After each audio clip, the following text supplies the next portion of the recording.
Wes macet.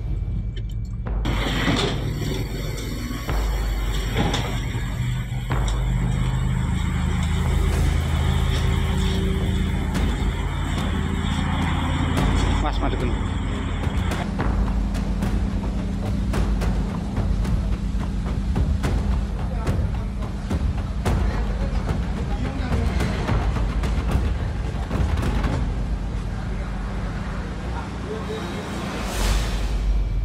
Belakangan ini kepolisian Daerah Istimewa Yogyakarta mengungkap 2 kasus perdagangan bayi di 2 lokasi yang berbeda. Yang pertama ini di Kulon Progo, kemudian wilayah kedua di kawasan Tegalrejo, Yogyakarta. Dari 2 lokasi berbeda ini kepolisian menangkap 6 orang pelaku yang telah berhasil menjual bayi dengan harga lebih dari 50 juta rupiah. Apa yang sebenarnya terjadi? Hari ini tim Fakta sudah hadir di Jogja, pemirsa, dan kami akan mengupas satu persatu kasus perdagangan bayi di Yogyakarta. Saya Tiara Harahap, Anda menyaksikan Fakta.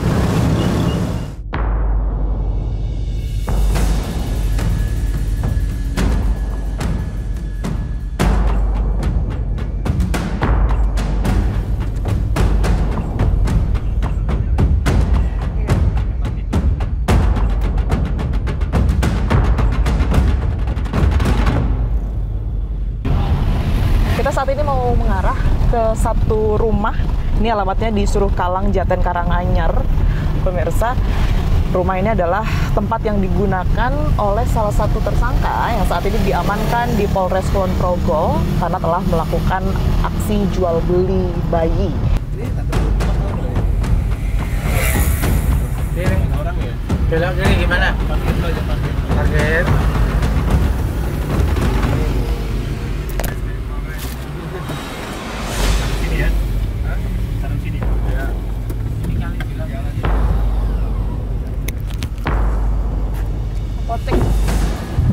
Kita coba tanya warga di daerah sini lagi.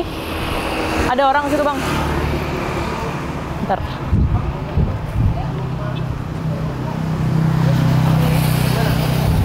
Ini samping ini. Yang orange ini.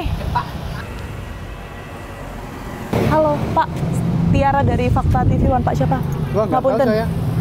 Enggak, mau tanya, ini betul rumahnya Bu Menu? Oke. Oh, Bapak dari tetangga ya? Iya. Tetangga. Ini kosong apa gimana, Pak? Kosong ya. Kosong ya. Kosong sejak kapan, Pak? Udah lama, Mbak. Udah lama. Tapi ini yang informasinya itu ya, apa? Nggak tahu. Buka. Saya itu nggak mau ikut-ikutan kok. Oh, oke. Saya juga ketemu satu warga ya yang tampaknya belum mau untuk memberikan keterangan lebih lanjut. Tapi coba cari keterangan lain melalui warga sekitar yang berkenan untuk kemudian ini kami wawancara atau dimintai sedikit keterangan. Kita akan temukan faktanya.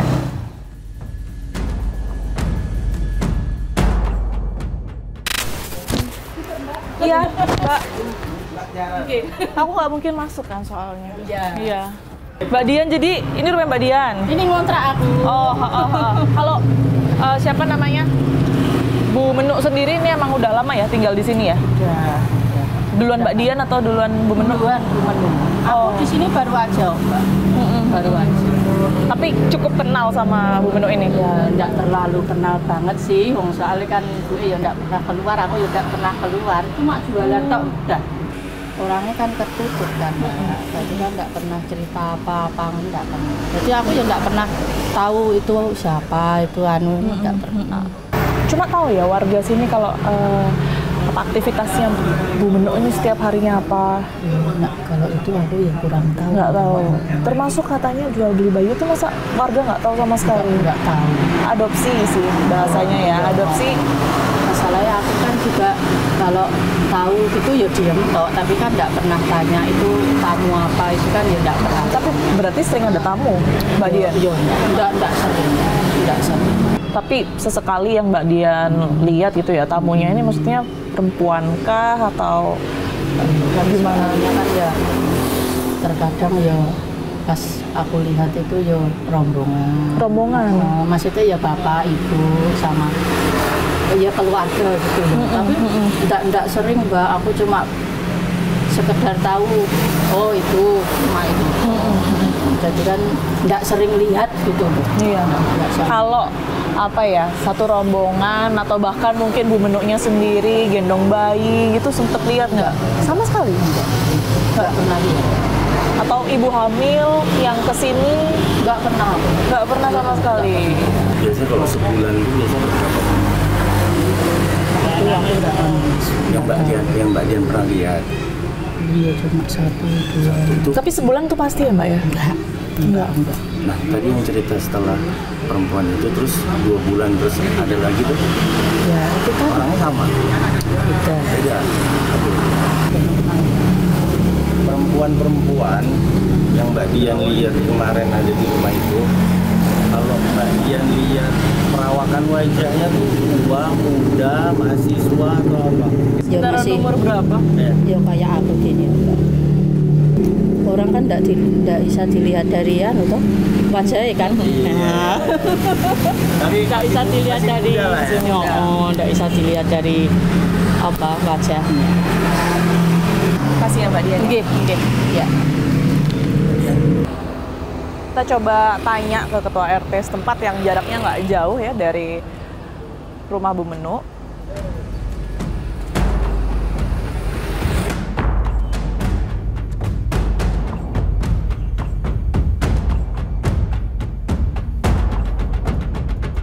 Assalamualaikum.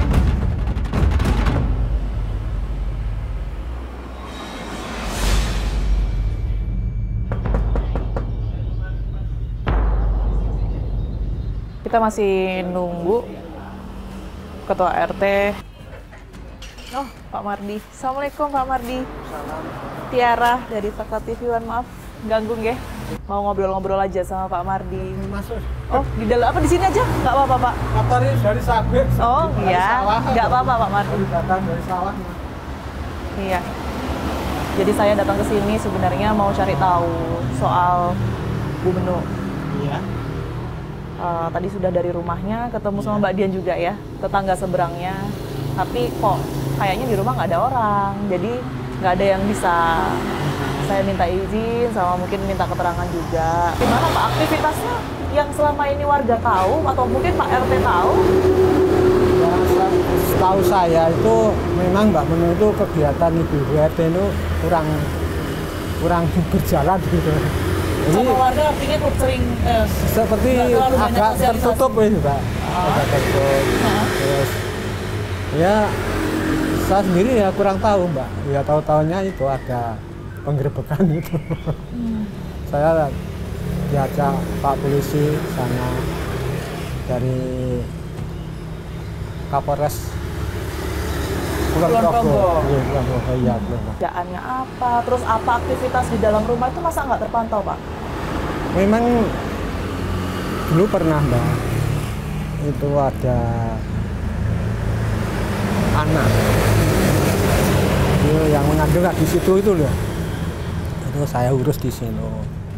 Sudah saya ingatkan Mbak, kalau begini ini nanti kalau Mbak disangka perdagangan anak bagaimana Mbak? Enggak Pak, saya itu menolong orang. Ini Mbak Menunya yang Ya, bilang gitu. orang-orang ini mengandung nantinya tidak mampu mengurus, ini saya urus. Kalau lahir nanti akan dipungut saudara saya. Itu orang masuk keluar di rumah situ itu dulu kan saya tidak tahu. Ya tuh ada laporan tetangga gitu. Iya. Ya saya datangi. Malah Pak Bayan ya saya ajak, Pak RW saya ajak. Dulu pernah Mbak, sudah diingatkan. Tapi sudah itu, ya saya Pak Bayan, Pak RW itu, ya terserah. Kalau nanti kalau ada apa-apa ya terserah. Kita sudah mengingatkan. Pak, warga sampai ada yang lapor itu berarti sempat lihat ya, ada mungkin ibu hamil yang sering datang ke situ, Iya. anak-anak bayi yang ada di dalam situ. Kalau anak-anak bayi dalam itu enggak tahu Mbak. Tapi ibu hamil sering ke situ. Ibu hamil itu kan kadang-kadang keluar. Tetangga kan tahu. Pak, enak cah, meteng nek kono, metu hari. Nah itu yang Pak RT sempat tahu, memang ada beberapa ibu hamil yang dirawat sama Bu Menu di situ atau gimana sih Pak? Dulu saya sudah mengurusi yaitu anak hamil di situ, tapi yang tahu itu malah tetangganya yang hamil itu. Tetangganya hamil itu hamil, tetapi di luar nikah. Dari orang tuanya Bawa ke Bu Menu. Dikatanya suruh kerja Jakarta. Sudah 9 bulan mengandung, ini sudah 9 bulan. Iya. Itu saya dodok itu ya buka. Saya tanya itu tadinya mengelak ya. Pak RT, Bu Menu ini ngurus itu ya, ngurus ibu hamil sampai akhirnya memperjualbelikan bayi itu sendirian apa setahu Pak RT dibantu juga ada orang-orang lain? Nggak tahu Pak, nggak tahu saya. Tapi rumahnya selalu sepi kayak gitu Pak? Sepi di luar, di dalam entah, nggak tahu. Sebelumnya tadi ramai berarti? Ya, keadaan luar tetap sepi gitu Pak. Oh, tinggal sama siapa Pak Bu Menu Pak? Sebelumnya anak satu kan cacat kat lahir sampai dari lahir ya satu. Anak yang pertama sudah berumah tangga. Tinggal di situ juga? Di Solo. Terus yang kedua masih bujang tapi kerjanya entah kemana. Tapi Bu Menu ini tadinya latar belakangnya apa Pak? Latar belakangnya itu dulu itu ekonominya lancar Mbak.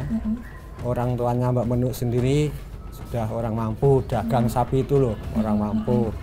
Terus orang tuanya yang kakung, yang putra di sini itu ya dagang sapi. Terus itu pewaris tunggal. Terus yang kakung itu guru SD. Tapi akhirnya yang kakung meninggal, akhirnya menjadi berantakan. Pak RT, makasih banyak ya atas informasinya yang sudah diberikan kepada saya. Kita temukan fakta selanjutnya.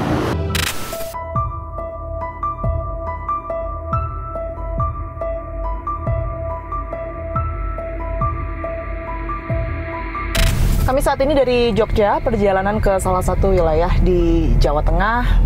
Tadi menempuh perjalanan kurang lebih 4-5 jam dari Jogja untuk menemui salah satu narasumber kami, yang dia ini adalah seorang ibu dari bayi yang sebelumnya pernah terlibat proses jual beli bayi yang ditangani oleh Ibu Menu ya, salah satu tersangka yang saat ini sudah diamankan di Polres Kulon Progo. Kami pemirsa harus menemuinya pada saat malam hari, juga harus merahasiakan identitas serta lokasinya demi menjaga privasi dari narasumber kami. Seperti apa faktanya? Kita akan temukan fakta selanjutnya.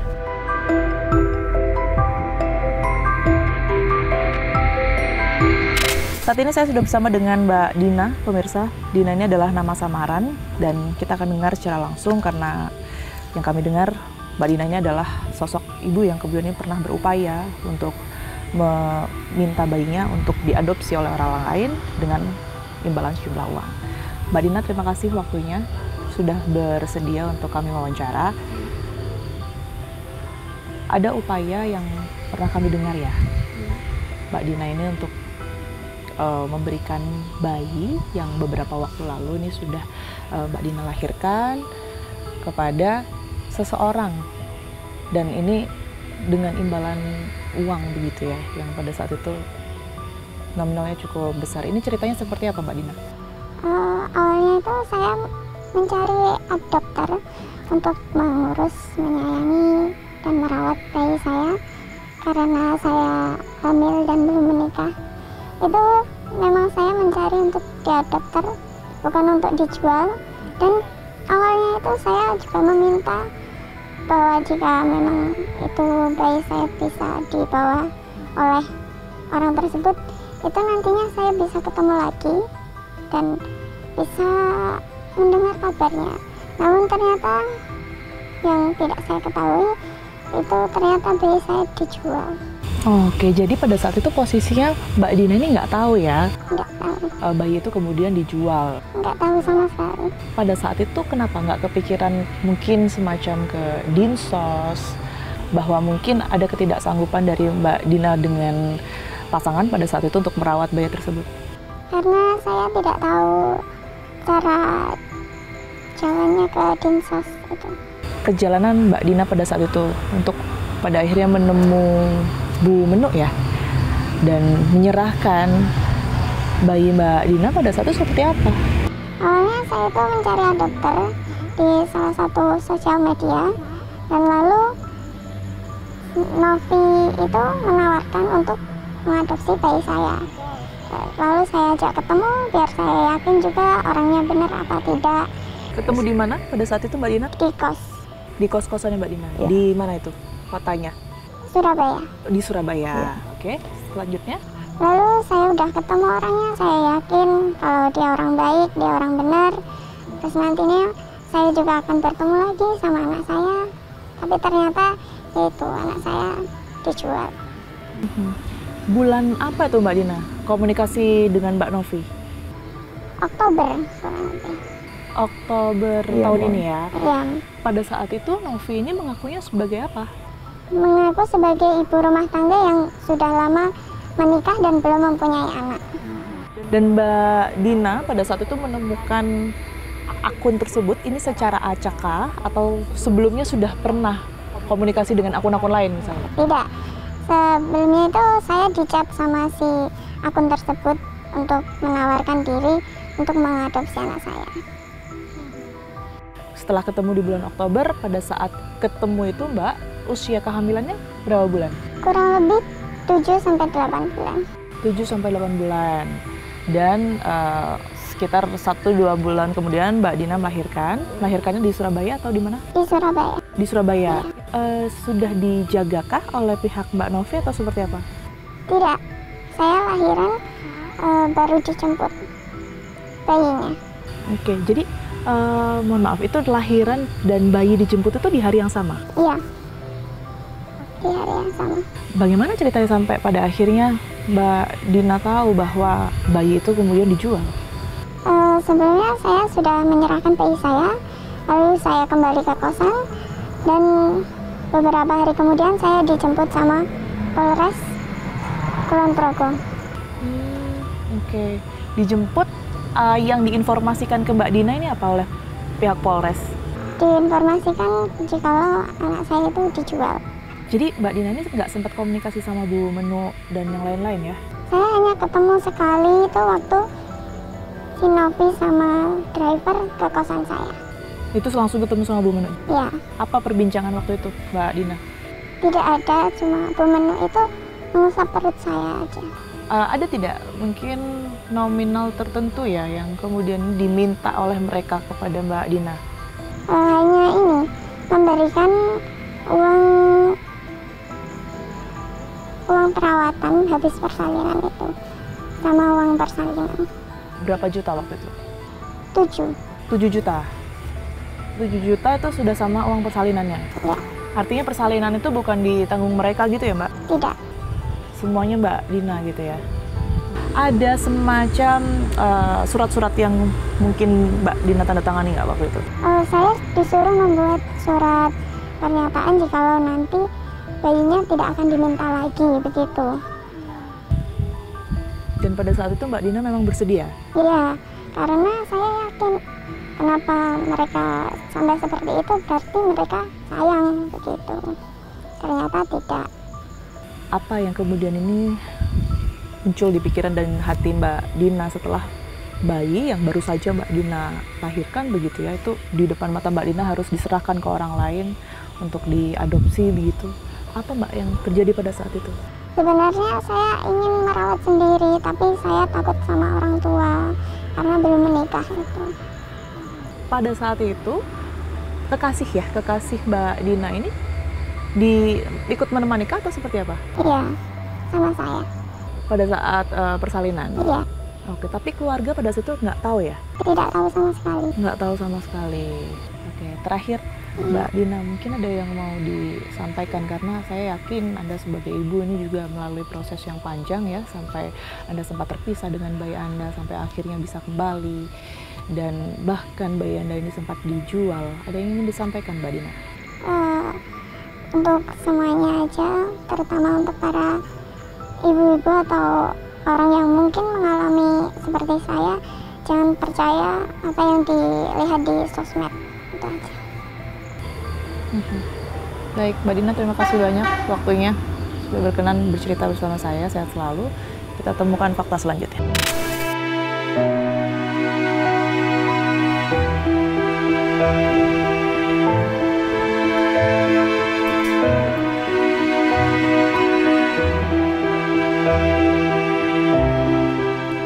bersama dengan Ibu Menu, didampingi juga dengan kami Treskrim Polres Kulon Progo. Kami di sini meminta waktu untuk kemudian mendengar secara langsung Bu Menu bagaimana kemudian ini awal mula ya dari perbuatan yang dilakukan oleh Bu Menu bersama dengan 3 orang lainnya sampai pada akhirnya berakhir Bu Menu ditahan di sini. Mungkin awal mula terlebih dahulu, Bu Menu, apa yang akhirnya mendorong Ibu untuk melakukan jual beli bayi? Saya tidak ada indikasi untuk jual beli secara pribadi ya Mbak, karena saya mau menolong itu karena hamil di luar nikah itu. Kalau saya pribadi kadang itu yang sering ya Mbak dititipkan ke rumah saya itu beserta orang tuanya karena aib, kebanyakan anak sekolah untuk menutup aib. Dititipkan ke Bu Menu? Iya. Sebentar, tadinya Bu Menu ini profesinya apa? Sehari-harinya kesibukannya? Oh, saya nggarap sawah sama dikit-dikit jualan daging, Mbak. Dan mereka-mereka yang menitipkan ini tetangga sendirikah atau bagaimana? Orang tuanya ya ada yang tetangga kampung lah, gitu. Untuk diurus oleh Bu Menu atau Ya, seperti nitip apa? anaknya supaya aibnya nggak kelihatan gitu loh, Mbak. Nanti kalau ada yang mau ngopeni, monggo, iya, habisnya segini-segini, saya gitu. Tapi pada saat itu Ibu tahu bahwa memperdagangkan orang, menjual bayi itu tidak boleh. Artinya menitipkan bayi dengan kemudian dihargai. Kalau saya itu dilarang, nggak Ibu tahu? menghargai, Mbak. Jadi habisnya segini. Biaya perawatannya. Terus yang ngopeni, operasional, monggo gitu. Setelah itu gimana Bu ceritanya sampai akhirnya bayi itu berpindah tangan dan sampai akhirnya Ibu terima uang dari hasil penjualan bayi itu? Kan ada Bu bidan yang di kampung itu sering periksa, sudah hamil 20 tahun, 15 tahun gitu, belum dikasih momongan gitu loh Mbak. Kan banyak Mbak, mohon maaf di luar sana orang yang belum dikasih momongan pada bingung gitu.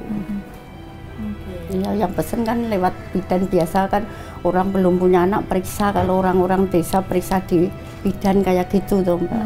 Iya, itu. Bidan itu tahu kalau Ibu kemudian membantu dengan memberikan harga kepada bayi? Kalau Bu bidan ya saya bilang, ini habisnya gini gitu, nanti dirawat dulu sama Bu bidan. Kadang kalau vitamin apa-apa, baru lahir kan ya butuh pampers, susu, tisu basah, nggak murah Mbak gitu.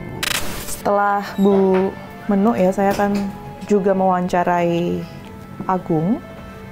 Mas Agung ini salah satu yang kemudian berperan untuk mencari pembeli dari bayi tersebut. Itu gimana ceritanya, awal mulanya Pak Agung?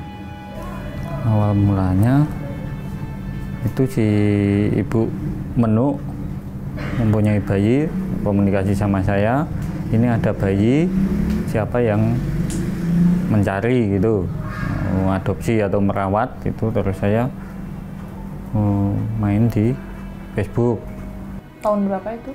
2024. Niat awalnya memang untuk menjual bayi itu dengan pikiran mendapatkan keuntungan gitu atau seperti apa? Yang pertama niat juga nolong, dan yang kedua juga mencari imbalan apa namanya tadi? Keuntungan. Iya. Dijual berapa pada saat itu Pak Agung? 25. 25? Iya. Bayi perempuan atau laki-laki? Laki-laki. Tapi range penjualannya dari harga berapa sampai berapa? Yang pernah dilakukan? Di 10-an sampai 20-an atau 25-an itu. 40? Oh ya 40 maksimal. 10 sampai 40 juta. Cari orangnya gimana Pak Agung? Pembeli ini? Lewat Facebook tuh tadi. Iya, artinya menawarkan jemput bola gitu atau memang ada yang mengirim pesan, minta dibantu dan lain sebagainya? Gabung di grup Facebook itu. Sudah berapa banyak bayi sejauh ini? Kalau saya 10. 10 bayi. Iya. Paling mahal berapa? 40. 40 juta Iya. itu. Di mana itu? Itu di Solo. Di Solo. Iya. Ada nggak luar pulau, luar provinsi? Yang itu tadi 40 tapi diambil ke Solo. Orang Manado. Orang Manado. Iya. Oke. Rata-rata mereka yang datang ya ke Pak Agung ini Iya. Kenapa? Artinya kenapa mereka sampai mau jual bayinya? Itu kebanyakan nikah hamil di luar nikah. Kalau pembelinya? Itu kebanyakan lama belum punya keturunan, belum punya momongan gitu loh. Dia ingin punya momongan atau bayi ini sudah lahir gitu ya, memastikannya bahwa orang tua ini bersedia untuk diadopsi, sampai pada akhirnya Pak Agung terima uangnya. Ini bagaimana urutannya? Urutannya itu kalau masalah baby dari awalnya itu urusan Bu Menu, si Nopi sama Anang itu. Penting udah lahir baru saya dihubungi ini ada baby gitu. Kesepakatan harganya tuh dengan Bu Menu? Awalnya ya, terus kalau ada itu yang merawat, nah saya baru kesepakatan sama yang merawat gitu. Harga keluar misalnya yang tadi sempat disebutkan 10 juta, ini apa pertimbangannya sampai akhirnya keluar angka 10 juta itu? Dari mana datangnya? Itu biaya-biaya yang tahu kan Bu Menu, bisnya berapanya dan dia mencari mendapat keuntungan berapa saya juga nggak tahu. Nah dia udah ngatur harga, umpamanya tadi 10, saya umpamanya dia terima bersih 6 atau 7 gitu. Saya suruh membuat harga sendiri gitu. Surat-surat aktenya tuh? Itu kalau itu kadang dia sendiri, kadang saya membantu. Dipalsukan berarti ya Pak Agung ya? Yang suratnya keterangan lahir, iya. Dibuat palsu semua? Iya, tapi kalau nanti kalau udah jadi akte sama kakaknya itu asli. Saya saat ini sudah bersama dengan Kapolres Kulon Progo, AKBP Wilson Pasaribu. Pak Kapolres, terima kasih waktunya.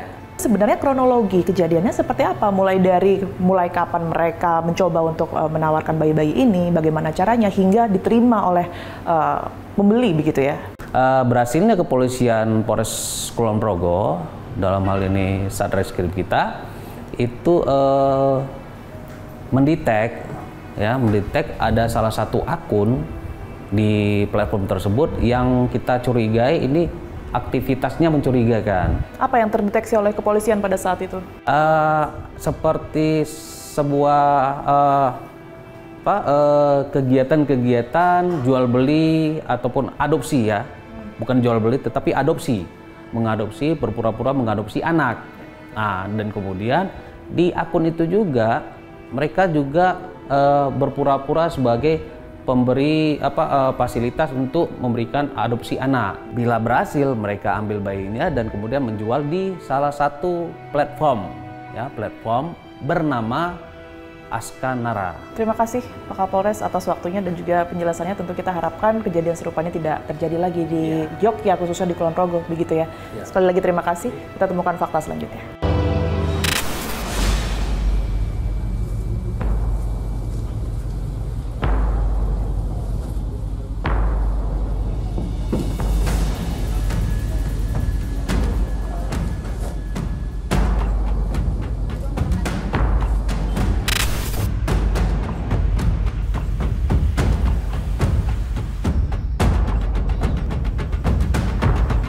Pengungkapan kasus perdagangan orang ini tidak hanya terjadi di Kulon Progo, tetapi juga di Tegalrejo, Yogyakarta, pemirsa, di mana beberapa waktu lalu Polda DIY ini menangkap 2 orang tersangka yang saat ini sudah diamankan di Polda DIY. Yang mengejutkan adalah 2 orang ini merupakan bidan dan saat ini tim Fakta akan mendatangi rumah bersalin Sarbini Dewi yang berada di wilayah Tegalrejo tersebut untuk melihat secara langsung seperti apa sebenarnya aktivitas di sana sehingga praktik jual beli bayi ini tidak terungkap selama bertahun-tahun. Kita akan temukan faktanya.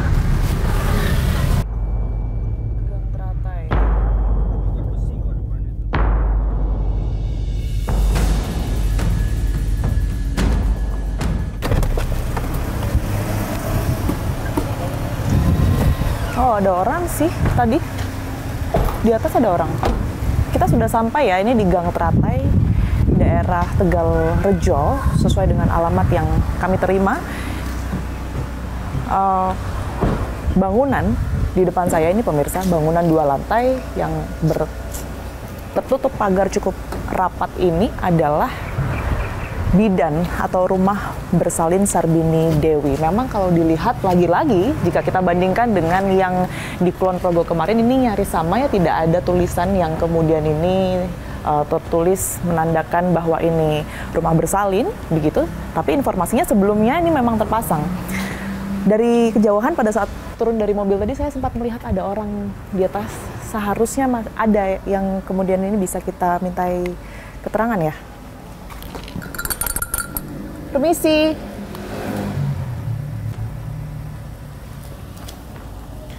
Permisi.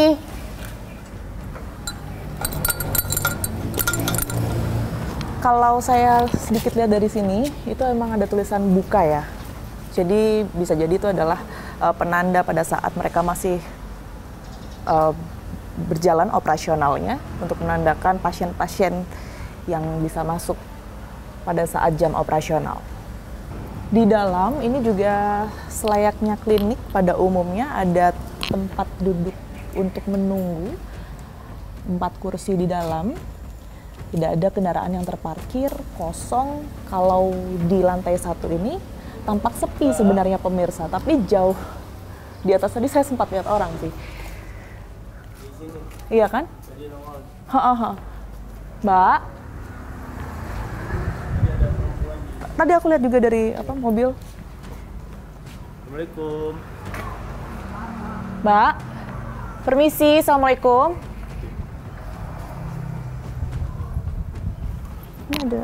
Jadi ini saya coba cari ya melalui Google Street seperti apa sebenarnya kondisinya pada saat sebelum dilakukan penangkapan 2 orang pelaku ini. Memang kalau Anda lihat sedikit mungkin bisa tertangkap kamera, di sini tadinya ada tulisan ya, Sarbini Dewi. Jadi ini cukup jelas, di sini tulisannya ada tulisan rumah bersalin Sarbini Dewi tepat di jalan ini, dan lokasinya di sini. Di atas ini ya. Yang saat ini sudah dihilangkan sekarang tulisan rumah bersalinnya. Kita nanti akan coba tanya lebih lanjut lagi kepada Ketua RW setempat dan juga warga-warga di sekitaran sini ya, seperti apa kemudian aktivitas sehari-hari yang ada di rumah bersalin Sarbini Dewi ini. Kita akan temukan faktanya. Permisi, maaf saya Tiara dari Fakta TV One. Sebenarnya saya mau tahu aja sih sehari-hari warga lihat aktivitas di situ seperti apa sih Pak Aryo? Setahu saya ya ini klinik bersalin gitu aja. Gitu. Tapi punten yang tinggal di sini itu berarti selain 2 pelaku itu ada keluarganya lagi ya? Kalau setahu saya sih ya ada, cuman sebatas hubungannya apa saya nggak tahu. Pokoknya ya mungkin bersih-bersih lah apa gitu dari tetangga gitu. Oke. Aryo, makasih banyak ya sudah mau ngobrol sama saya. Assalamualaikum. Ya.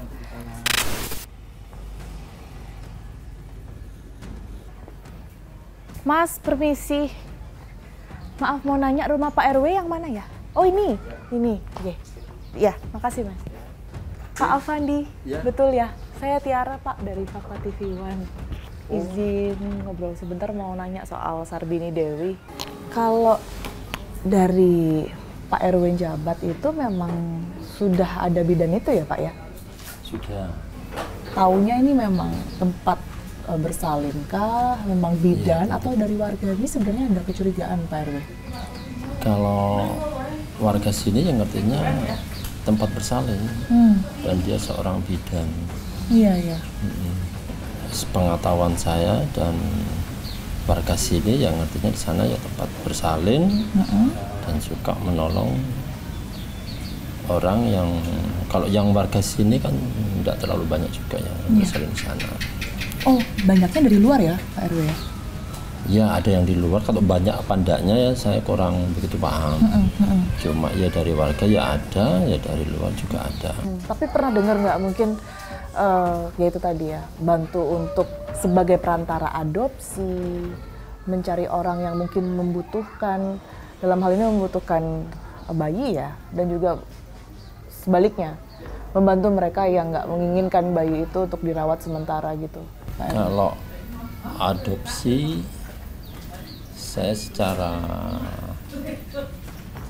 tidak kasat mata ya dari pembicaraan orang ya memang ada yang mengadopsi. Kan juga ada yang tinggal di sana kan juga ada yang tidak diambil oleh orang tuanya. Oh, masih dalam satu rumah itu ya? Masih. Tinggal sehari-hari. Satu rumah itu tinggal sama siapa, Pak? Selain 2 pelaku yang kemarin diamankan? Ya, anak-anaknya yang tapi tidak diambil orang tuanya itu. Oh gitu. Nah, dirawat dari. Berapa banyak, Pak RW? 4 ya. 4 ya? Pengetahuan saya juga kan dulu kan juga pernah kena kasus juga. Iya. Sebelumnya. Betul. Jadinya warga itu sudah setengahnya tidak terlalu kaget. Tidak terlalu kaget sampai ada celutukan kok orang kapok-kapok. Berarti kan sebelum kejadian ini kan pernah terjadi. Baik, makasih banyak Pak RW. Kita temukan fakta selanjutnya. Kita akan juga tanyakan kepada Direskrimum Polda DIY seperti apa kemudian ini hasil pengungkapan terhadap 2 bidan yang kemudian ini terlibat jual beli bayi di Yogyakarta. Kita akan temukan faktanya.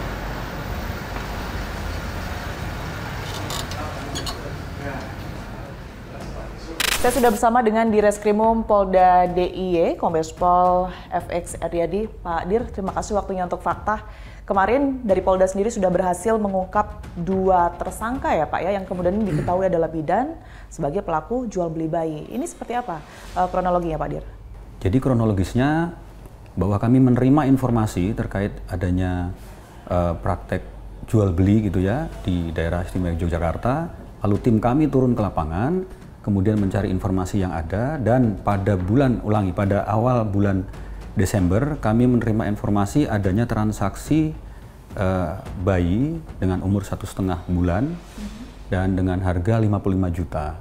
Dan setelah kami cek sudah ada DP ataupun uang muka sebesar 3 juta.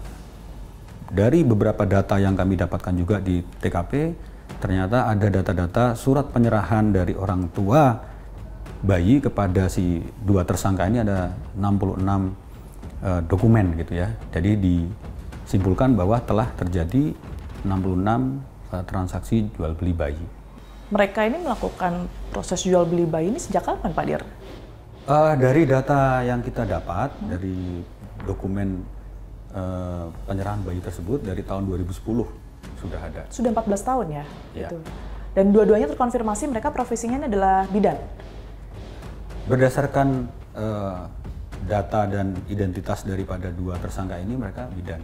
Modus operandinya bahwa si orang tua bayi tersebut itu menitipkan dan merasa tidak siap dan tidak mampu dan tidak mau merawat, lalu datang ke tempat bersalin ini. Kemudian si bidan ini menawarkan bahwa kami siap menerima merawat bayi karena kami punya yayasan bayi juga, namun yayasan ini fiktif. Sehingga bayi tersebut dirawat. Para adopsi banyak yang ke rumah bersalin ini.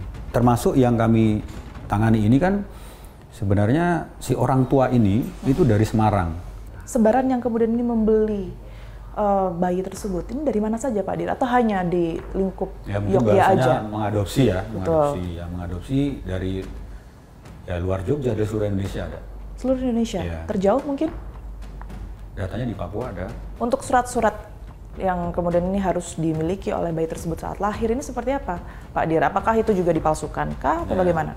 Jadi hasil pemeriksaan kami terhadap tersangka ini, kenapa para korban ataupun para orang tua mau menyerahkan bayinya, karena mereka menjanjikan ataupun sudah membuktikan janjinya untuk membuat surat lahir dan kemudian dapat ditindaklanjuti dengan dokumen akte kelahiran. Sehingga para korban ataupun orang tua ini rela ataupun siap menyerahkan bayi mereka. Mereka berdua ini residivis atau seperti apa Pak Dir? Bahwa salah satu tersangka dengan inisial JE ini pernah terlibat dalam perkara yang sama dengan putusan 10 bulan penjara di tahun 2020. Dari hasil penelusuran tim fakta, 6 orang pelaku kasus jual beli bayi yang diamankan polisi ini berasal dari 2 jaringan yang berbeda. Meskipun begitu, 6 orang tersebut ini melakukan modus yang nyaris sama, yakni menawarkan bantuan adopsi kepada ibu hamil yang sebagian besar adalah hasil dari hubungan gelap. Mereka pun saat ini terancam hukuman paling lama 15 tahun penjara dan pihak kepolisian daerah istimewa Yogyakarta masih terus menyelidiki kasus ini dan juga melakukan pengembangan atas kasus jual beli bayi di Yogyakarta. Saksikan terus fakta setiap hari Senin pukul 20 waktu Indonesia Barat hanya di TV One.